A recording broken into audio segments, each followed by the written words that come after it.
नमस्कार, मैं राजकुमार दयाषष्ठी किरण में आपका स्वागत है। तो दोस्तों, आज का जो टॉपिक रहेगा हमारा वो रहेगा मैग्नेटिज्म। मैग्नेटिज्म या चुंबक। तो हम बात करते पहले हैं सबसे पहले चुंबक पर। तो देखिए, जो चुंबक जो होता है हमारा, वो प्रकृति में पाए जाने वाला एक प्रकार का काला पत्थर होता है। और ये काला पत्थर ही आपका क्या कहलाता है? चुंबक कहलाता है। लेकिन ये जो काला पत्थर है, ये जो चुंबक है आपकी, ये किस तरह की चुंबक होती है? प्राकृतिक चुंबक। इस प्राकृतिक चुंबक को हम इसका फॉर्मूला देखें तो क्या होता है? रासायनिक फॉर्मूला Fe3O4। और ये Fe3O4 आपका क्या होता है? ये लोहे के ऑक्साइड होते हैं। इसमें आयरन होता है और ऑक्सीजन होती है। ये मिलकर क्या बनाते हैं? आपका काला पत्थर बनाते हैं। और यही आपका क्या है? प्राकृतिक चुंबक। इस चुंबक के अंदर लोहे के छोटे छोटे टुकड़ों को आकर्षित करने की क्षमता होती है। और इसके इस गुण को ही हम क्या बोलते हैं? चुंबकत्व बोलते हैं। ठीक है दोस्तों। सपोज कीजिए कि आपने एक चुंबक को लिया, एक चुंबकीय सुई को लिया या एक छड़ चुंबक को लिया और उसको स्वतंत्र लटका दिया हवा में। स्वतंत्र जब हवा में आप लटका देंगे उसको, तो आप देखेंगे वो जिस तरीके से पृथ्वी के ध्रुव होते हैं उसी साइड में ये ऑटोमेटिकली अलाइन हो जाती है।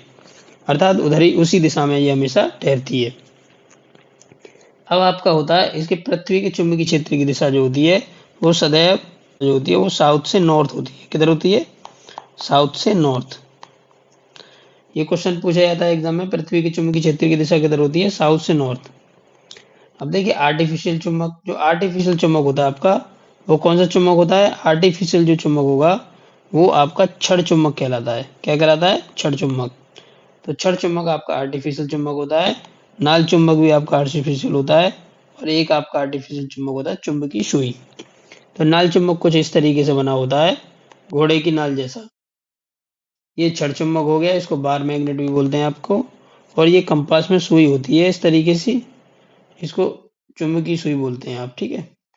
तो देखिए, अब हम बात करते हैं जो छड़ चुंबक प्रेस करने गई हुई है, तो वो क्या करता है? लोहे के छोटे छोटे टुकड़ों को अपनी तरफ आकर्षित कर लेता है।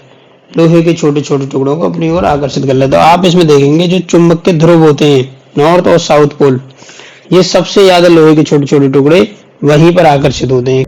बीच में चुंबकत्व सबसे कम होता है। अर्थात बीच में जो लोहे के छोटे छोटे टुकड़े होते हैं वो वहां पर बहुत कम चिपकते हैं। तो इससे पता चल जाता है कि जो चुंबक होता है हमारा, उसके बीच में चुंबकत्व बहुत कम होता है और ध्रुवों पे चुंबकत्व सबसे ज्यादा होता है। देखिए, फिर बात करते हैं मैग्नेटिक फील्ड की। अभी आपका मैग्नेटिक फील्ड होता क्या है? और इसमें मैंने क्या किया है? एक चुंबकीय सुई को यहाँ पर प्लेस कर दिया है। ये नॉर्थ है और ये साउथ है इसका। तो ये ऑटोमेटिकली क्या होगा? ये जो चुंबकीय सुई है इस पर एक बलागुड़ उत्पन्न हो जाता है एफ। और बलागुड़ क्या करता है? ये दूसरा है तो ये इसको इधर मूव करता है और ये इसको इधर मूव करता है। और ये इस तरीके से क्या करती है? घूमने लगती है। और घूमते घूमते ये कहाँ पर अलाइन हो जाती है? ये पृथ्वी के नॉर्थ साउथ की ओर अलाइन हो जाती है ऑटोमेटिकली।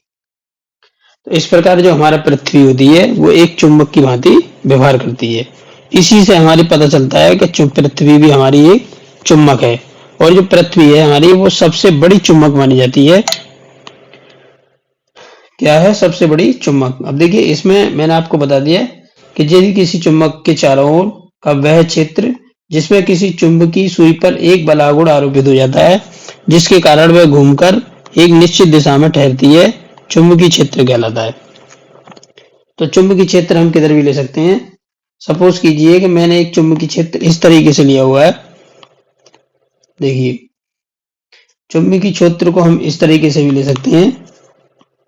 एक तो चुंबकीय क्षेत्र को इस तरीके से लिया जाता है, इस तरीके से। इस चुंबकीय क्षेत्र को हम इसलिए इस तरीके से लेते हैं, ये मान लीजिए कोई तीर है और इस तीर को आप चला रहे हैं, तो ये जो पीछे वाला हिस्सा है, जब आप देख रहे होंगे पीछे से ये वाला हिस्सा, तो ये कुछ ऐसा दिखाई देता है, कुछ ऐसा दिखाई देता है, इसीलिए हम इसको ऐसे लेते हैं। अब ये जो चुंबकीय क्षेत्र होता है ये क्या दर्शाता है?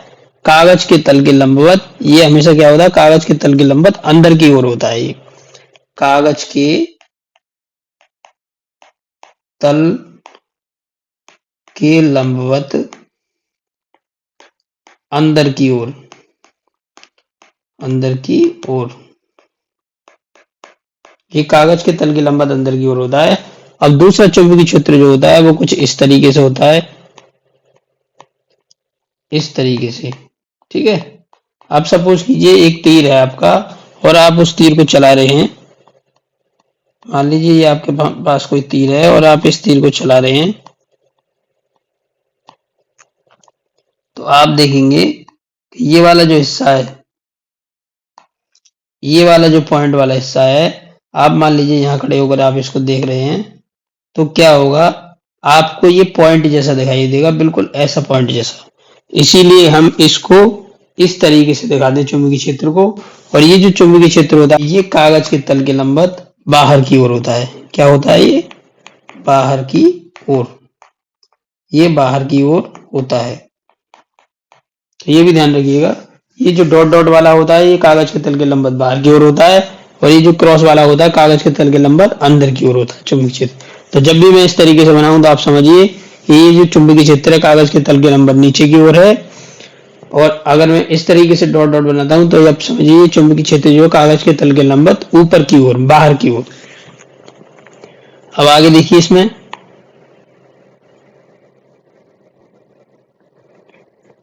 जो पृथ्वी है वो हमारा एक चुंबक की भांति व्यवहार करती है। अब इसमें देखिए, ये मैंने आपको बता दिया पृथ्वी एक चुंबक की भांति व्यवहार करती है, लेकिन इसमें कई बार ऐसे भी क्वेश्चन पूछे जाते हैं, जो चुंबक के पोल होते हैं, चुंबक के जो नॉर्थ नॉर्थ पोल होते हैं, मान लीजिए चुंबक का नॉर्थ पोल है, ये चुंबक का आपका नॉर्थ पोल है, मान लीजिए ये नॉर्थ पोल है और ये भी नॉर्थ पोल है। जब ये नॉर्थ पोल को नॉर्थ पोल के पास लाया जाता है, तो आप देखेंगे चुंबकीय बल रेखाएं कुछ इस तरीके से मुड़ जाती हैं। अभी ऐसे क्यों मुड़ जाती हैं? ये इसलिए मुड़ जाती हैं क्योंकि ये चुंबकीय बल रेखा, चुंबक जो होती है, वो जो समान ध्रुव होते हैं, वो एक दूसरे को क्या करते हैं? प्रतिकर्षित। जब ये प्रतिकर्षित करते हैं तो आप देखेंगे बीच में यहाँ कहीं न्यूट्रल पॉइंट पाया जाता है। तो ये बीच में क्या हो गया आपका? Neutral point. न्यूट्रल पॉइंट आपका बीच में होता है जब समान ध्रुव होते हैं, और यदि असमान ध्रुव होते हैं तब इधर दूर कहीं आपका क्या पाया जाएगा? न्यूट्रल पॉइंट, दोनों साइड में।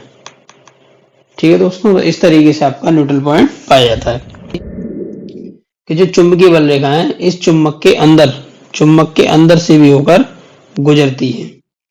कहां से गुजरती है? चुंबक के अंदर से होकर। और किस तरीके से गुजरती है ये मैं आपको बता देता हूं। देखिए, ये अगर आपका एक चुंबक है, ये नॉर्थ है और ये साउथ है, तो चुंबकीय बल रेखाएं क्या होंगी आपकी? इस तरीके से निकलकर इस तरीके से अंदर चली जाती हैं। तो इस प्रकार हम ये कह सकते हैं कि ये आपका क्या बनाती है?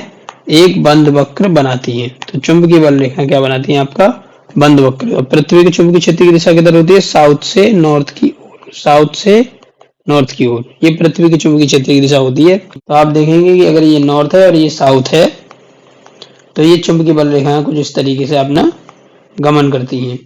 ठीक है, इस तरीके से ये गमन करने लगती हैं। यही इनका तरीका है गमन करने का। अब आगे देखिए, इसमें तो समान ध्रुव क्या करते हैं? एक दूसरे को प्रतिकर्षित करते हैं। समान ध्रुव एक दूसरे को प्रतिकर्षित करते हैं, असमान ध्रुव एक दूसरे को आकर्षित करते हैं। असमान ध्रुव क्या करते हैं? ये असमान ध्रुव हैं, ये आकर्षित करेंगे,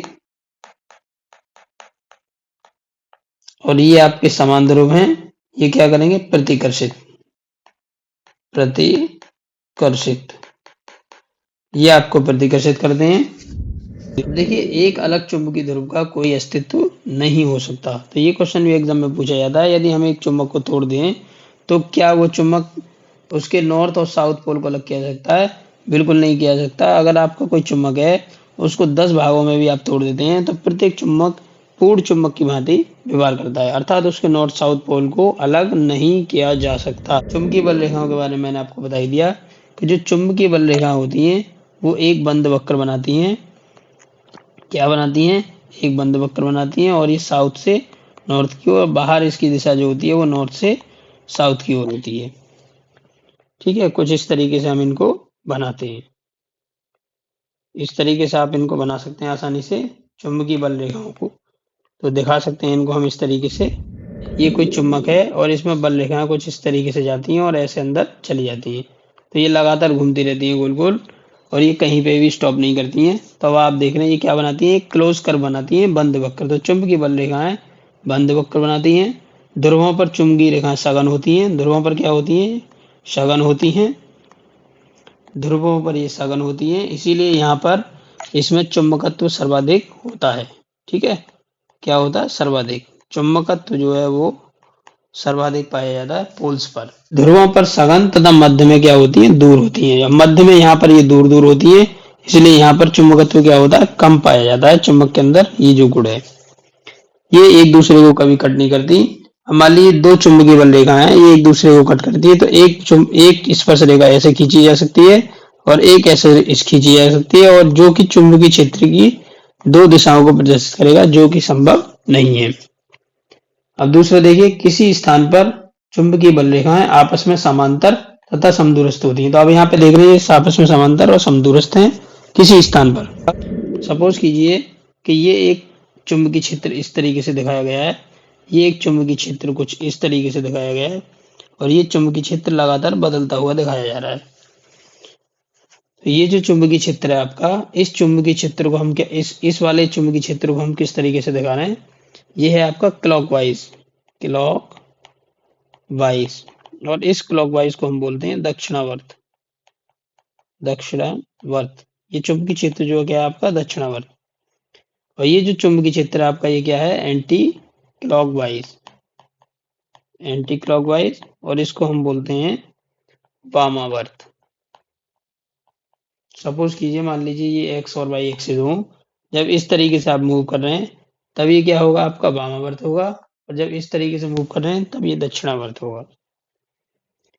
तो देखिए इस राइट हैंड थंब रूल है जो कि मैंने यहाँ पे दिया हुआ है। अगर ये उंगलियों को आप इस तरीके से चुंबकीय क्षेत्र की डायरेक्शन में घुमाते हैं, उंगली चुंबकीय क्षेत्र की डायरेक्शन में घूमती है, तो अंगूठा जब ऊपर की ओर घूमेगा तो ये क्या बताएगा आपका, ये जो है धारा की दिशा बताएगा। ठीक है, उस चालक में बहने वाली धारा की दिशा को बताएगा। तो ये जो है कुछ इस तरीके से यहाँ पे दिया हुआ है। इसके लिए आप क्या करेंगे, इसको बस उल्टा कर देंगे। क्या करेंगे, इसको इस अंगूठे को आप नीचे की ओर कर देंगे। ठीक है दोस्तों, इस अंगूठे को क्या करेंगे आप नीचे की ओर कर देंगे, तो ये धारा आपकी क्या हो जाएगी, नीचे की साइड में हो जाएगी। बल की दिशा ज्ञात करना, तो बल की दिशा हम कैसे ज्ञात करते हैं, बल की दिशा के लिए एक तो फ्लेमिंग का राइट हैंड रूल होता है, और एक फ्लेमिंग का लेफ्ट हैंड रूल होता है। तो आप दोनों को देख लीजिए, ये सिंपल है। यदि अंगुली चुंबकीय क्षेत्र की दिशा में हो, अंगूठा धारा की दिशा में हो, तो हथेली धक्का देने की दिशा में आपकी बल की दिशा को बताती है। फ्लेमिंग का बाएं हाथ का नियम क्या बताता है, यदि अंगुली जो आपकी ये वाली उंगली है इसको हम बोलते हैं तर्जनी उंगली,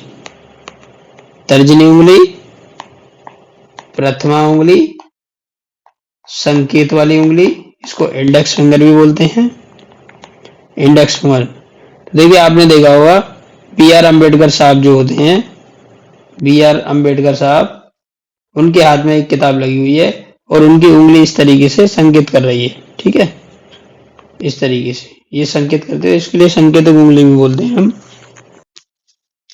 उनकी मूर्ति जो होती है उनकी, उसमें एक उंगली उनकी इस तरीके से होती है संकेत करते हुए। तो देखिए अब इसमें ये क्या है, यदि आपकी उंगली जो प्रथमा उंगली है या तर्जनी उंगली है, ये अगर चुंबकीय क्षेत्र की दिशा में हो और ये वाली उंगली धारा की दिशा में हो, मध्यमा उंगली, तो अंगूठा चालक पर लगने वाले बल की दिशा को बताएगा। ये किसकी दिशा को बताता है, एफ, चालक पर लगने वाले बल की दिशा। ये ही क्या है, बल को याद करने के नियम हैं। और भी होते हैं, कई नियम होते हैं इसमें, तो वो आपको उसकी जरूरत नहीं है अभी फिलहाल। इधर देखिए, ये जो रूल है चुंबकीय क्षेत्र में गतिमान आवेश पर बल, इस रूल को हम बोलते हैं लॉरेंज फोर्स या लॉरेंज बल। यही लॉरेंज का नियम है। और ये लॉरेंज का नियम क्या होता है, यदि किसी चुंबकीय क्षेत्र में कोई आवेशित कण गति करता है तो उस कण पर एक बल आरोपित हो जाता है, और ये बल ही आपका क्या कहलाता है, लॉरेंज बल कहलाता है। और इस बल की दिशा जो होती है वो चुंबकीय क्षेत्र की दिशा तथा कण की गति की दिशा दोनों के लंबवत होती है। अर्थात जो थीटा होता है वो किसके बीच में बनता है, थीटा बी और वी के बीच में बनता है हमेशा। तो क्वेश्चन ये पूछा जाएगा कि लॉरेंज बल, अब इसका फॉर्मूला क्या बन जाएगा, F equal to Q V V sine theta. तो ये जो साइन थीटा है वो थीटा किन के बीच में बनता है, वी, गतिमान आवेशित कण के बीच में, गतिमान आवेशित कण तथा चुंबकीय क्षेत्र के बीच में बनता है। तो ये आपको मैंने बता दिया लॉरेंज बल क्या होता है। आगे देखिए दोस्तों, इस फोर्स पर हम डिस्कस करते हैं थोड़ा सा। ये आवेश है आपका क्यू, ये इस डायरेक्शन में मूव कर रहा है, और ये आपका चुंबकीय क्षेत्र है इस डायरेक्शन में, तो इस पर लगने वाला जो बल होगा एफ, वो इन दोनों के परपेंडिकुलर होगा। इनको आप समतल में ले लीजिए और इसको जमीन के ऊपर खड़ा कर लीजिए। ठीक है, इसको जमीन में ले लीजिए दोनों को और इस पॉइंट को आप खड़ा कर लीजिए, तो ये क्या होगा, इन दोनों के लंबवत हो जाएगा, इसके भी और इसके भी। तो देखिए इसमें एक 3 शर्त होती है। हमारा फॉर्मूला ये हो गया F equal to vector Q V V, इस तरीके से ये क्रॉस होता है। अब इसमें आपका क्या होगा, F equal to Q V V sine theta. ये थीटा जो होता है क्यू और वी के बीच का एंगल, सॉरी वी और वी के बीच का कोण होता है। अगर मान लीजिए कोई चुंबकीय क्षेत्र इस तरीके से जा रहा है, यह है आपका चुंबकीय क्षेत्र, इसमें एक कण इस तरीके से प्रवेश करता है, इस तरीके से आवेशित कण Q, तब थीटा इक्वल टू क्या हो गया, 90 डिग्री। और जब ये थीटा 90 डिग्री हो गया तो बल का मान कितना होगा, साइन 90 की वैल्यू होती है 1, साइन 90 इक्वल टू क्या होता है 1, तो F इक्वल टू क्या होगा, F इक्वल टू हो जाएगा Q V V sine 90, sine 90 की वैल्यू 1 होगी, तो F आपका सबसे ज्यादा होता है, तो F क्या होगा, मैक्सिमम। और यहाँ लिख सकता हूं मैं क्यू वी वी, ये आपका फोर्स होगा। ठीक है दोस्तों, ये क्या होगा, फोर्स होगा। और जब कण चुंबकीय क्षेत्र में जाता है तो इस पर एक बल लगने लगता है, वो इस तरीके से लगेगा, जब इसमें आएगा तो फिर इस तरीके से लगने लगेगा। मैं आपको बता देता हूँ, इसको ठीक से बता देता हूँ आपको। तो देखिए अगर चुंबकीय क्षेत्र इस तरीके से हो, इस तरीके से, स्पेशल केस पहले हम इस वाले केस को पढ़ते हैं। अगर इस तरीके से चुंबकीय क्षेत्र हो और इसी तरीके से क्यू इसमें रहता है, तो थीटा इक्वल टू 0 डिग्री हो गया, तो F इक्वल टू भी क्या हो जाएगा आपका 0 डिग्री। और जब F 0 हो गया तो कण पर कोई भी बल नहीं लगेगा और इस प्रकार कण एक सरल रेखा में गति करने लगेगा। जब कण एक सरल रेखा में गति करने लगा तो उसका पाथ कैसा हो गया, एक सरल रेखीय पाथ। तो क्वेश्चन पूछा जाएगा, यदि कोई कण किसी चुंबकीय क्षेत्र में या चुंबकीय क्षेत्र के अनुदिश गति करता है तो उसका पथ कैसा होगा, उसका पथ कैसा होगा, सरल रेखीय। दूसरा क्वेश्चन आपको आएगा, यदि कोई कण किसी चुंबकीय क्षेत्र के लंबवत गति करता है तब उसका पाथ कैसा होगा, तब उसका पाथ कैसा होगा, वृत्ताकार। अब ये कैसे होगा मैं इसको बता देता हूं। देखिए ये किस तरीके से होगा मैं इसको बता देता हूं। सपोज कीजिए कि मेरे पास एक समान चुंबकीय क्षेत्र है। इस चुंबकीय क्षेत्र के बारे में मैंने आपको बता ही दिया, ये किस तरीके है, कागज के तल के लंबवत नीचे की ओर। तो अब आप अपनी उंगलियों को कागज के तल के लंबवत नीचे की ओर कीजिए और ये गतिमान आवेश हो गया आपका V। ठीक है, ये गतिमान आवेश हो गया, तो इस पर बल जो लगेगा वो किधर लगेगा, इधर केंद्र की ओर। ठीक है, किधर लगेगा, केंद्र की ओर। जब ये आपका कण यहां पहुंचेगा इस तरीके से, तब यहां पर इस पर बल किधर लगेगा, केंद्र की ओर। ठीक है, आप अपने बाएं हाथ के हथेली के नियम के अनुसार, दाएं हाथ के हथेली के नियम के अनुसार इसको निकाल सकते हैं। जब ये कण इसी तरीके से यहाँ आएगा तब ये इस तरीके से होगा और इस पर बल इस यहाँ पे लगेगा, फिर ये थोड़ा सा झुक जाएगा, मुड़ जाएगा, फिर इस पर बल कुछ इस तरीके से लगेगा V और ये इधर मुड़ जाएगा। जो आवेशित कण है वो वृत्ताकार मार्ग पर घूमने लगता है। तो हम कह सकते हैं कि किसी कण को, आवेशित कण को वृत्ताकार मार्ग पर घूमने के लिए आवश्यक अभिकेंद्रीय बल चुंबकीय बल से प्राप्त होता है। तो मैं F इक्वल टू लिख सकता हूं mv²/r। F किसके बराबर है, QV के बराबर है। तो R इक्वल टू हो गया mv/qv। तो ये फॉर्मूला आपसे पूछा जाता है कि वृत्ताकार पथ पर घूमते हुए कण की त्रिज्या, जो इस पथ की जो त्रिज्या होती है वो R इक्वल टू क्या होते हैं, mv/qv।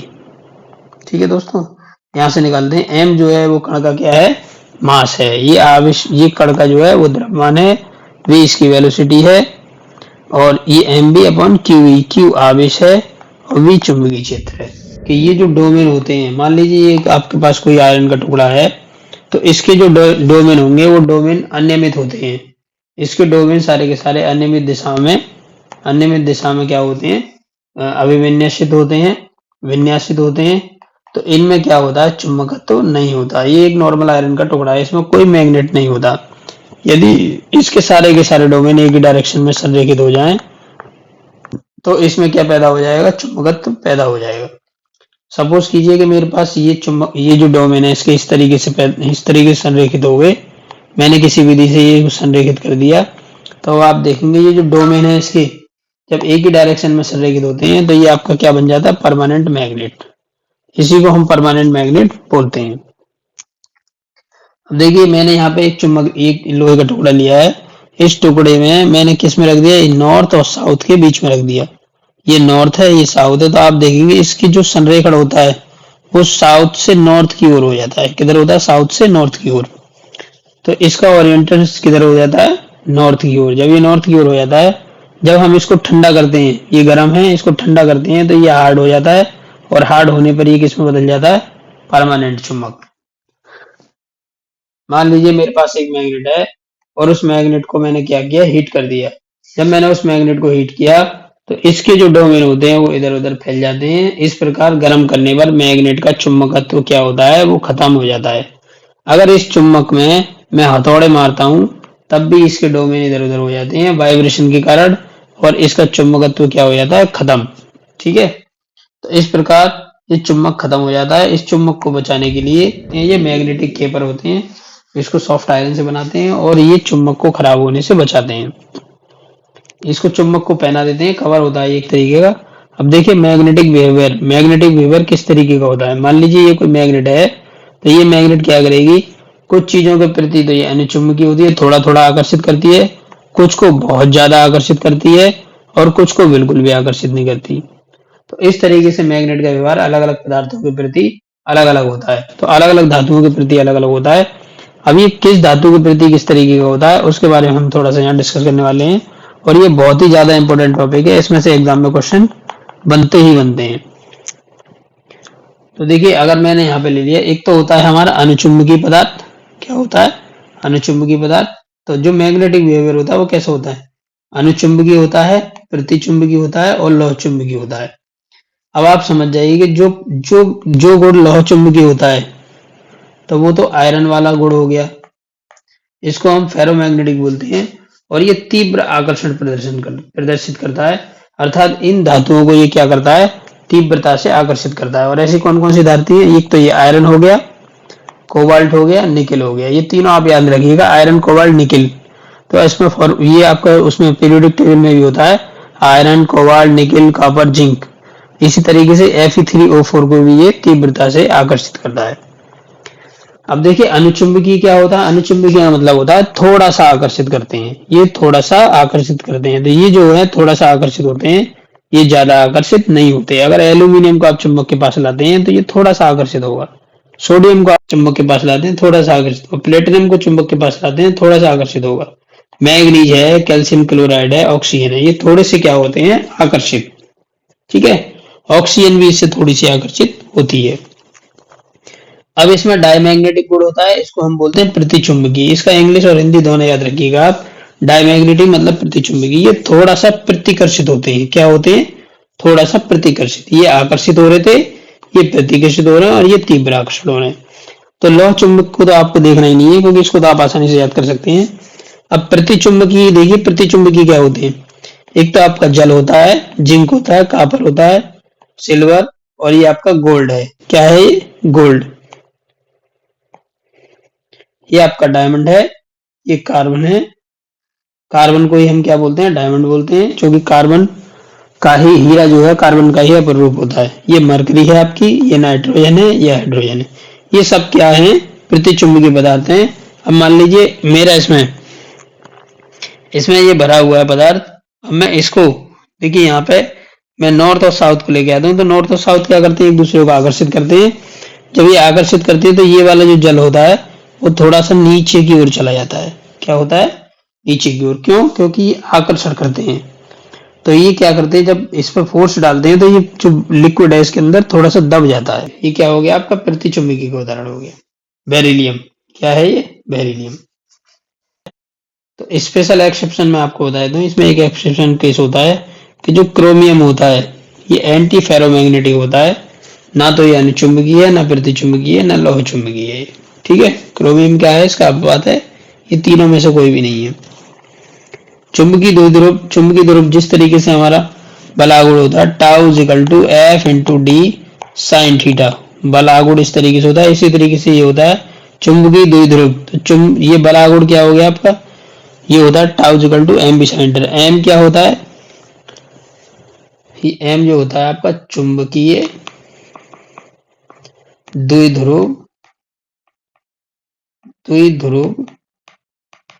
का आघूर्ण होता है ये, ठीक है, चुंबकीय द्विध्रुव का आघूर्ण। अब एम इक्वल टू होता है एन आई ए, एन होती है कुंडली की संख्या, चालक में कुंडली की संख्या होती है, आई चालक में बहने वाली धारा है, और ए उसका क्षेत्रफल है। ठीक है दोस्तों, इस तरीके से ये पूछता था, एम का पूछ लेता है, एम का मान क्या होता है, एन आई ए। अब ये जो एम है इसका फॉर्मूला आप यहां से बता सकते हैं, आई क्या होता है एम्पियर, और क्षेत्रफल क्या होता है मीटर। तो चुंबकीय द्विध्रुव आघूर्ण का जो मात्रक होता है वो एम्पियर मीटर स्क्वायर होता है, और जो चुंबकीय क्षेत्र होता है, ठीक है, चुंबकीय क्षेत्र का बता देता हूं आपको। चुंबकीय क्षेत्र के जो मात्रक होते हैं, एक तो आपका वेबर होता है, एक आपका टेस्ला होता है, वेबर पर मीटर स्क्वायर, और एक टेस्ला होता है, और एक होता है आपका गॉस। ठीक है दोस्तों, गॉस भी इसी का मात्रक होता है। तो कई बार एग्जाम में ऐसे क्वेश्चन आपसे पूछे जाते हैं। एक क्वेश्चन पूछा भी गया है आपसे 2013 या 2017 के यूपी टेट यूनियन में पूछा गया है कि निम्न में से कौन सा चुंबकीय क्षेत्र का मात्रक है। मात्रक नहीं है, उसमें 3 दिए हुए हैं और एक नहीं दिया हुआ है, तो ये आप बता सकते हैं आसानी से। अब मैं यहाँ पे लेता हूँ बायो-सेवर्ट लॉ। तो बायो-सेवर्ट लॉ जो होता है, ये होता क्या है, बायो-सेवर्ट लॉ का जो मान होता है, यदि मान लीजिए कोई चालक है आपके पास और इस चालक में धारा आई बह रही है, और यहाँ पे मैंने कोई अल्पांश ले लिया डेल्टा एल, और यहाँ मैंने इस पॉइंट पे अगर मैं देखता हूँ यहाँ पे कोई चुंबकीय क्षेत्र हो, तो जब उंगलियों को मैं इसकी तरफ रखूंगा, आप अपनी उंगलियों को इसकी तरफ रखेंगे, ये मान लो आपका हाथ है, और उंगलियों को आप इसकी तरफ रखें और अंगूठा को धारा की दिशा में रखें। बायो-सेवर्ट लॉ ये बताता है कि यदि किसी चालक में धारा आई प्रभावित हो रही हो, तो वो धारा आई के क्या होता है, अनुक्रमानुपाती होता है, और उसका जो एंगल होता है थीटा, उसके भी अनुक्रमानुपाती होता है। ये अल्पांश एल जो होता है आपका, ये जो है अल्पांश, ये वाला, इससे और इसके बीच की दूरी आर के वर्ग के अनुक्रमानुपाती व्युत्क्रमानुपाती होता है। तो मैं ये लिख सकता हूँ delta B is equal to mu naught upon 4 pi into I delta L sine theta upon R square. इस फॉर्मूले को आप याद रखिएगा, ये एग्जाम में डायरेक्ट ही पूछा जाता है। विद्युत चुंबकीय प्रेरण, देखिए जो फैराडे थे आपके, फैराडे, इन्होंने क्या किया, ये कई दिन से एक्सपेरिमेंट कर रहे थे, और इन्होंने एक कुंडली ले रखी थी, और इस कुंडली में एक बल्ब लगा रखा था, या एक मीटर लगा रखा था, और यहाँ पे इन्होंने एक चुम्बक रख रखी थी, लेकिन इनको कोई भी रिजल्ट नहीं मिल रहा था। एक दिन गुस्से में आ गए, इन्होंने इसको कुंडली में फेंक दिया चुम्बक को, तो इन्होंने देखा कि इसमें कुछ हलचल हुई, इसमें मीटर में कुछ हलचल हुई। जब मीटर में हलचल हुई तो क्या पता चला उनको कि इससे कुछ हो रहा है, तब इन्होंने इस चुंबकीय प्रेरण की इस प्रकार खोज की। तो जब किसी कुंडली तथा चुंबक के बीच अपेक्षित गति होती है, तो कुंडली में एक विद्युत वाहक बल उत्पन्न हो जाता है, जिसे प्रेरित विद्युत वाहक बल होते हैं। तो कुंडली में अपेक्षित गति के कारण क्या उत्पन्न हो जाता है, एक विद्युत वाहक बल उत्पन्न हो जाता है, इसी को हम प्रेरित विद्युत वाहक बल बोलते हैं। अगर कुंडली आपकी बंद है तो क्या होगा, सर्किट क्लोज हो जाएगा, और सर्किट क्लोज होगा तो उसमें विद्युत धारा उत्पन्न हो जाती है और वो बहने लगती है। इस विद्युत धारा को हम क्या बोलते हैं, प्रेरण विद्युत धारा। ठीक है, क्या बोलते हैं, प्रेरण विद्युत धारा। और इस घटना के घटित होने को ही हम बोलते हैं विद्युत चुंबकीय प्रेरण। क्या बोलते हैं इसको, विद्युत चुंबकीय प्रेरण या इलेक्ट्रोमैग्नेटिक इंडक्शन। ईएमआई का मतलब होता है इलेक्ट्रोमैग्नेटिक इंडक्शन, इलेक्ट्रोमैग्नेटिक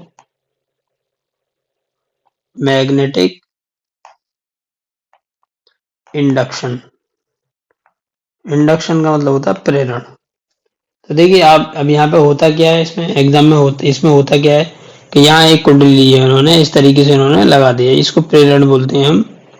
तो जब ये इसकी नॉर्थ और साउथ, ये एक चुंबक ली है, और जब चुंबक इसमें गति करती है, तो गति करने पे क्या होता है, चुंबक से निकलने वाली बल रेखाएं इसके अंदर जाती हैं, कुंडली के अंदर, तो इसके कारण इसमें क्या उत्पन्न हो जाता है, विद्युत वाहक बल। अगर ये सर्किट क्लोज है तो ये बल्ब आपका जलने लग जाता है इसमें, क्योंकि इसमें क्या फ्लो होने लगता है, विद्युत धारा। ठीक है दोस्तों, अब इसमें देखिए फैराडे के लॉ क्या होते हैं। फैराडे ने फर्स्ट लॉ ये दिया था, जब किसी परिपथ से बद्ध चुंबकीय फ्लक्स में परिवर्तन होता है। तो देखिए ये परिपथ है आपका, इसका ये जो बल रेखाएं हैं, ये बल रेखाएं जो दिखाई दे रही है, चुंबकीय बल रेखाएं, अगर इनमें परिवर्तन होगा तभी आपका प्रेरण विद्युत वाहक बल उत्पन्न होगा। अगर इनमें परिवर्तन नहीं होगा तो विद्युत वाहक बल उत्पन्न नहीं होगा। तो ये क्या कह रहा है फैराडे का लॉ, जब किसी परिपथ से बद्ध चुंबकीय फ्लक्स में परिवर्तन होता है तो परिपथ में एक प्रेरित विद्युत वाहक बल उत्पन्न हो जाता है। ठीक है, क्या हो जाता है, प्रेरित विद्युत वाहक बल उत्पन्न हो जाता है। दूसरा लॉ इसका क्या कहता है, तो ये प्रेरित विद्युत वाहक बल है और ये चुंबक क्या होता है, माइनस के delta phi upon delta T. तो फाई क्या है, ये जो फाई है ये चुंबकीय फ्लक्स है।